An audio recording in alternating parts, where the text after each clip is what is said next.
సగం పీత, సగం రొయ్యలా కనిపించే లాబ్స్టర్లు 50 సంవత్సరాలకు పైగా జీవించగలవు.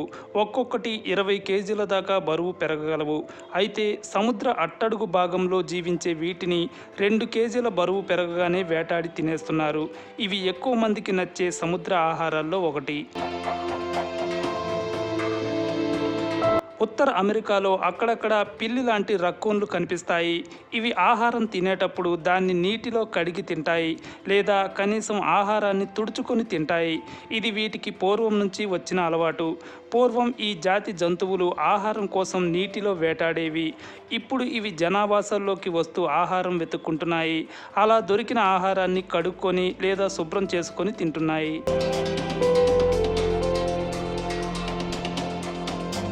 ఈజిప్ట్ పిరమిడ్లలో పెద్దదైన గిజా పిరమిడ్ నిజానికి సున్నపు రాయి పూత కలిగి ఉండేది. అందువల్ల అది మిగతా పిరమిడ్ల కంటే తెల్లగా కాంతివంతంగా ఉండేది. దాన్ని అలా నిర్మించేందుకు దాదాపు 8,000 టన్నుల గ్రానైట్, 55 లక్షల టన్నుల సున్నపు రాయిని వాడారు. ఈ రెండింటిని 800 కిలోమీటర్ల దూరంలో ఉన్న ఆస్వాన్ నుంచి తీసుకొచ్చారు. అలాగే ఈ పిరమిడ్ నిర్మాణంలో 5 లక్షల టన్నుల మోర్టార్ కూడా వాడారు. ఇది సిమెంట్ లాగా పనిచేసేది.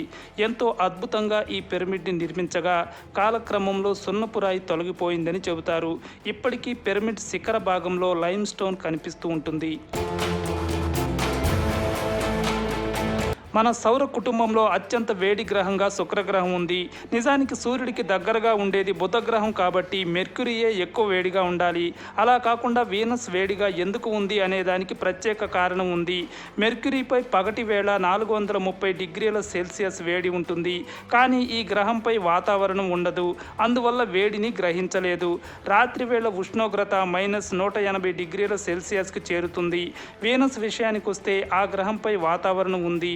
నిరంతరం అగ్నిపర్వతాలు పేలుతూ ఉంటాయి. అందువల్ల దాని ఉష్ణోగ్రత పగలు రాత్రి కూడా 460 డిగ్రీల సెల్సియస్ ఉంటుంది. సూర్యుడి నుంచి ఇది రెండో గ్రహంగా ఉంది. భూమి తన చుట్టూ తాను తిరిగే వేగం క్రమంగా తగ్గుతోంది. దీనికి ప్రధాన కారణం గ్లోబల్ వార్మింగ్. భూమిపై వేడి పెరుగుతోంది. ఫలితంగా ఉత్తర దక్షిణ ధృవాల్లోని మంచు కరుగుతోంది. అందువల్ల సముద్రాల్లో నీరు భూమధ్య రేఖా ప్రాంతానికి ఎక్కువగా చేరుతోంది. దీనివల్ల భూమధ్య రేఖా ప్రాంతం వేడెక్కుతూ భూభ్రమణ వేగం తగ్గుతోందని నేచర్ జర్నల్లో తెలిపారు. సాధారణంగా భూమి 23 గంటల 56 నిమిషాల 4 సెకండ్లకు ఒక భ్రమణం పూర్తి చేస్తుంది. అయితే 100 ఏళ్ల కిందటితో పోల్చితే ఇప్పుడు ఒక రోజు సమయం 1.7 మిల్లీ సెకండ్స్ పెరిగింది. 8వ శతాబ్దం నుంచి యావరేజ్గా ప్రతి 100 ఏళ్లకు రోజులో 2.3 మిల్లీ సెకండ్స్ పెరుగుతున్నాయి.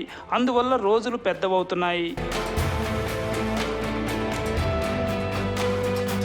అరటి పండ్లు రేడియేషన్ను విడుదల చేస్తాయి. ఎందుకంటే వాటిలో పొటాషియం ఉంటుంది. ఇది రేడియేషన్ను రిలీజ్ చేస్తుంది. రేడియేషన్ వల్ల క్యాన్సర్ వచ్చే ప్రమాదం ఉంటుంది. అయితే అరటి పండ్లు తినడం వల్ల రేడియేషన్ ప్రభావం మనపై పడదు. ఎందుకంటే 100 గ్రాముల బనానాలో 358 మిల్లీగ్రాముల పొటాషియం మాత్రమే ఉంటుంది. దీని నుంచి వచ్చే రేడియేషన్ చాలా చాలా తక్కువ. ఒకేసారి 10 అరటి పండ్లు తిన్నా రేడియేషన్ ప్రభావం ఏమాత్రం కనిపించదు.